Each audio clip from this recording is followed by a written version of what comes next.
გამარჯობა. მე ლილუ ვარ და ახლა საინტერესო ამრებს მოგიყვებით. რეალიტი შოუ ჰაუსში ისევ დაპირისპირება. ამჯერად კონფლიქტი ლორენცოს, ზურასა და გუგას შორის მოხდა.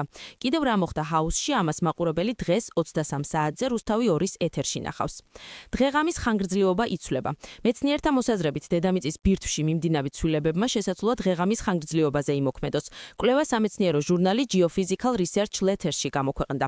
ჩინეთში კომპანიამ სამსახურიდან დაითხოვა ინჟინერი, რომელიც საფირფარეშოში საათობით გადიოდა. კაცმა კომპანიას სასამართლოში უჩივლა. ის $45,000 კომპენსაციას ითხოვდა, თუმცა საბოლოოდ მხარეები მორიგდნენ და კომპანია მას $4,000 გადაუხდის. ჩინელ მილიარდერს აშშ-ში სუროგატი დედების დახმარებით 100-ზე მეტი შვილი გაუჩნდა. Wall Street Journal-ის ინფორმაციით ბიზნესმენი დინასტიის შექმნას გეგმავს. შვედმა მუსიკოსმა და ბლოგერმა მათი კრანწმა რვაფეხას პიანინოზე დაკვრა ასწავლა და სოციალურ ქსელებში ერთად შესრულებული კომპოზიციები გამოაქვეყნა.